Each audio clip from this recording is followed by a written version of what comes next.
कहानी की शुरुआत में हम एक लड़की को देखते हैं जो कि समुद्र में बहकर एक आइलैंड के किनारे पर आ गई थी। इस लड़की का नाम जेनी होता है और इसके साथ इसका फ्रेंड जैक भी यहाँ बहकर आ गया था।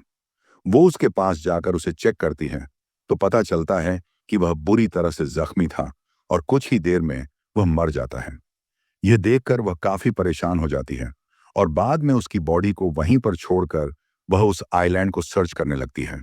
लेकिन इस आइलैंड पर कोई भी नहीं होता। यह पूरा आइलैंड सुनसान था, यानी कि यह लड़की यहाँ पर फंस चुकी थी। इसके बाद जब वह आइलैंड में अंदर जाती है तो उसे एक जगह पर एक बैग मिलता है जिसके अंदर उसे एक लेडीज का पर्स और कुछ बच्चों का सामान मिलता है। यहाँ उसे एक मेडिसिन भी मिलती है जिस पर बहुत पुरानी डेट लिखी हुई थी, जिससे जेनी को समझ आता है कि बहुत सालों पहले शायद यहाँ कोई आया था। उसे इस सामान में माचिस भी मिलती है। उसे वह अपने पास रख लेती है और वापस समंदर के किनारे आती है। उसे वहां पर गिरा हुआ एक बड़ा सा खोखला पेड़ दिखता है। यह देखकर जेनी को आइडिया आता है कि रात में वह अपनी सेफ्टी के लिए इसे सोने के लिए यूज कर सकती। खैर, अब यहाँ पर जेनी अपनी पहली रात गुजारती है और सुबह होने पर उठकर वो देखती है कि समंदर के किनारे कई सारी मछलियां बहकर आ गई थी।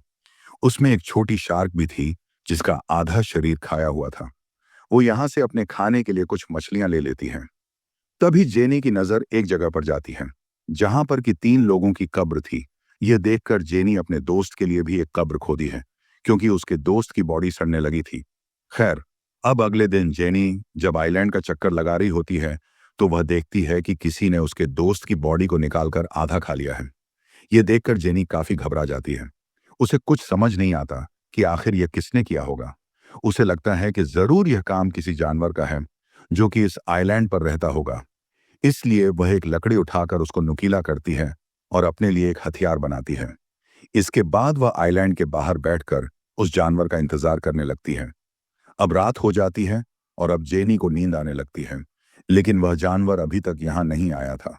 अब अगले दिन जेनी की आंख खुलती है और वह समंदर में एक सूटकेस को देखती है।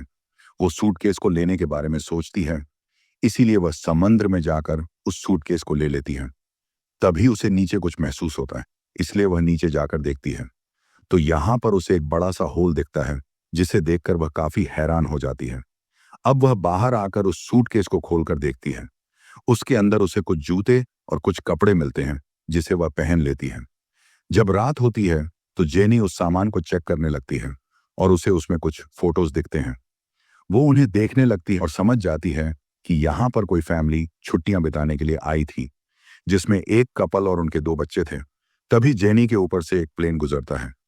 ये देखकर जेनी अपनी फ्लेयर गन चलाती है, लेकिन इसका कोई फायदा नहीं होता क्योंकि तब तक वह प्लेन जा चुका था जब फ्लेयर गन की वह बुलेट नीचे आ रही होती है।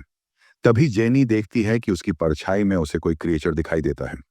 ये देखकर वह काफी घबरा जाती है और आइलैंड की तरफ भागने लगती है और एक जगह पर जाकर छिप जाती है।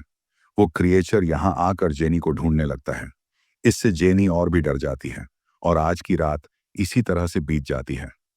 अब अगली सुबह जेनी फिर से उन्हीं फोटोज को देख रही होती है और वह एक फोटो में 2 चमकती हुई आंखों को नोटिस करती है, जिससे वह समझ जाती है कि यह वही क्रिएचर है जिसे मैंने कल देखा था और शायद इसी ने इस फैमिली को मारा होगा।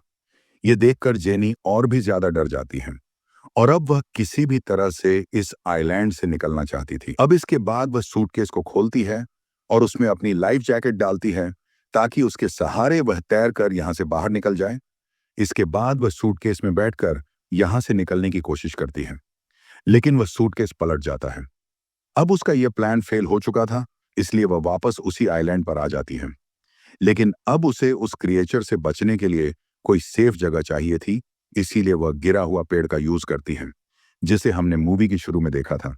अब जब रात होती है तो वह क्रिएचर फिर से यहाँ आता है और उसे यह भी पता लग जाता है कि जेनी उस पेड़ के होल में छिपी हुई है। इसीलिए वह क्रिएचर उस पेड़ को तोड़ने की कोशिश करता है, लेकिन वह ऐसा नहीं कर पाता, थक हार कर वापस चला जाता है। अगली सुबह जेनी उस पेड़ से बाहर निकलती है और देखती है कि उस क्रिएचर ने कल रात इस पेड़ पर कई वार किए थे, जिससे वह काफी डैमेज हो गया था। इसके बाद वह उसे बचने के लिए एक नया प्लान बनाती है। वह समंदर से कुछ बड़ी मछलियां पकड़ती हैं और उन्हें वहीं एक पेड़ पर टांग देती है। उसका प्लान था कि जब रात में अब क्रिएचर यहाँ आएगा तो वो इन मछलियों को खाकर वापस चला जाएगा और इससे उसकी जान बच जाएगी। अब जेनी अगली सुबह उठकर देखती है उसका यह प्लान काम कर गया। उस क्रिएचर ने यहाँ आकर उन मछलियों को खा लिया था, जिससे जेनी की जान बच गई थी। तभी जेनी की नजर समंदर के किनारे पर जाती है, जहां किसी की बॉडी बहकर आ गई थी। यह देखकर वो उस बॉडी के पास जाती है और देखती है कि यह बॉडी काफी सड़ चुकी थी।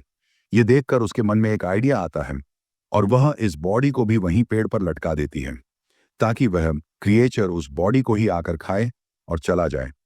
अब उसके लिए यहाँ सरवाइव करना काफी मुश्किल हो गया था। आज रात के लिए उसने यहाँ पर एक गड्ढा बनाया था, जिसमें जाकर वह छिप जाती है और उस क्रिएचर के आने का इंतजार करती है। जब रात होती है तो वो क्रिएचर यहाँ आता है और जेनी पहली बार उस क्रिएचर को देखती है। वो उस क्रिएचर को देखकर काफी डर जाती है, क्योंकि वह काफी खौफनाक था। अब वह यहाँ आकर उस बॉडी को खा जाता है। तभी जेनी को अपने पास से कुछ आवाजें आती हैं और जैसे ही वह देखती है तो उसे वहां उस क्रिएचर के पैर दिखाई देते हैं। यह देखकर वह और भी ज्यादा घबरा जाती है, लेकिन किसी तरह से खुद को कंट्रोल करती है।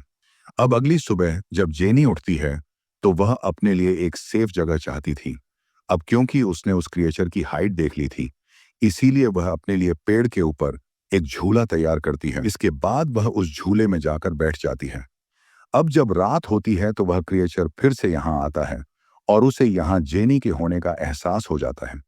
इसलिए वो उस झूले वाले पेड़ को जोर जोर से हिलाने लग जाता है, जिससे वो झूला टूट जाता है और जेनी नीचे गिर जाती है। अब वो क्रिएचर जेनी का पीछा करने लगता है और अब जेनी अपनी जान बचाकर भागने लगती है। तभी जेनी देखती है कि वह क्रिएचर जमीन से ज्यादा तेज पानी में दौड़ रहा है। वह पल भर में उसके सामने आकर खड़ा हो जाता है, लेकिन जेनी अपनी जान बचाने के लिए लकड़ी के औजार को उस क्रिएचर के पेट में घुसा देती है। वो क्रिएचर जेनी को उठाकर पानी में फेंक देता है और अब जेनी खुद को किसी तरह से संभालती है।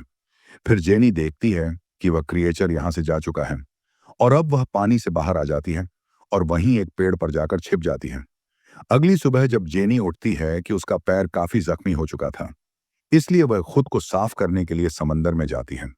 जब वह यहाँ नहा रही थी तभी उसकी नजर दूर एक राफ्ट पर जाती है, जिसमें उसके दो दोस्त थे जो कि किसी तरह से सरवाइव करके यहाँ आ गए थे।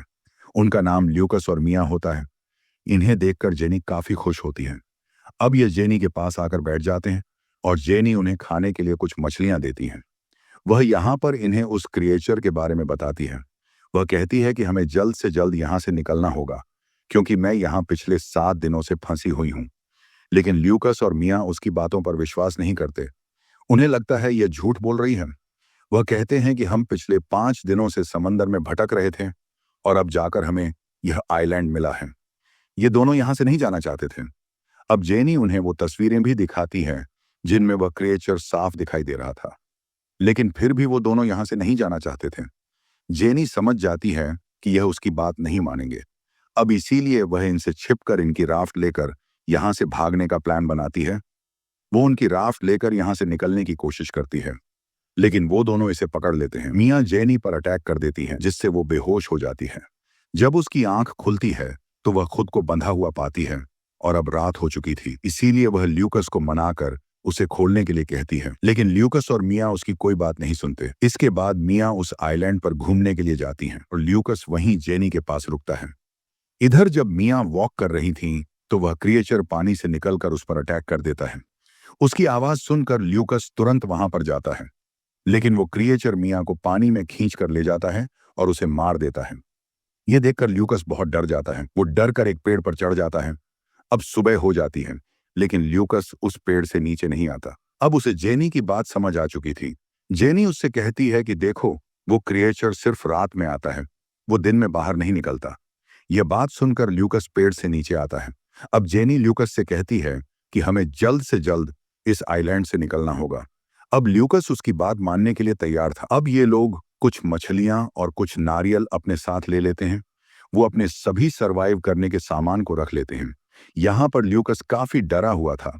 जेनी उसे समझाती है कि क्रिएचर सिर्फ रात में अटैक करता है और जब तक रात होगी हम इस आइलैंड से काफी दूर जा चुके होंगे।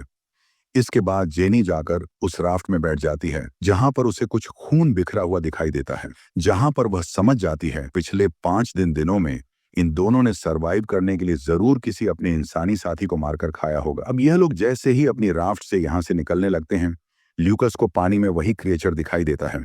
ये देखकर ये दोनों काफी घबरा जाते हैं और उस राफ्ट को चारों तरफ से ढक लेते हैं। लेकिन तभी वह क्रिएचर उनकी राफ्ट में नीचे से घुसकर उन पर अटैक कर देता है। यह देखकर ल्यूकस उस फ्लेयर गन से उस पर अटैक करता है, लेकिन वह क्रिएचर जेनी को पकड़कर अपने साथ ले जाता है। जेनी के पास एक चाकू था जिसे निकालकर वो उस क्रिएचर पर कई बार अटैक करती है। लेकिन तभी ल्यूकस भी जेनी को बचाने के लिए पानी में आ जाता है। यह देखकर वह क्रिएचर जेनी को छोड़ देता है, लेकिन वह ल्यूकस को पकड़ लेता है। वह उसे लेकर अपने उस बड़े से होल में चला जाता है। यह देखकर जेनी किसी तरह से तैरकर फिर से उसी आइलैंड पर पहुंच जाती है। जेनी को ल्यूकस की मौत का काफी दुख होता है, इसीलिए वह उस क्रिएचर का सामना करने का डिसाइड करती है। इसके बाद वह वहां पर पड़ी लकड़ियों से कई सारे नुकीले हथियार बनाती है, लेकिन यह औजार उससे कम नुकीले लगते हैं। इसीलिए वो वहां की कब्र को खोदती है और उसमें से कंकाल को निकालकर उनसे काफी नुकीले हथियार बनाती है। वह उस क्रिएचर को आग में जलाने का प्लान बनाती है, इसलिए वह वहां पड़ी सूखी झाड़ियों को इकट्ठा करती है और उनसे घेरा बनाती है। अब उसने अपने ट्रैप को तैयार कर लिया था। कुछ देर के बाद रात होती है और वह क्रिएचर यहाँ आता है। वह भी उसी जगह पर होती है जहां उसने ट्रैप लगाया था। तभी जेनी यहाँ झाड़ियों में आग लगा देती है, जिससे वह क्रिएचर आग में फंस जाता है। और अब जेनी अपने उन नुकीले हथियारों से उस क्रिएचर पर अटैक करती है, जिससे वह क्रिएचर काफी घायल हो जाता है। लेकिन अब वह जेनी को पकड़ लेता है, लेकिन जेनी उस पर अटैक करके भागने लगती है। तभी वह क्रिएचर उसके सामने आ जाता है, लेकिन अब वह काफी जख्मी हो चुका था, इसलिए वहीं पर गिर जाता है। यह देखकर जेनी उस पर बहुत सारे वार करती है और बाद में उसका गला काट देती है।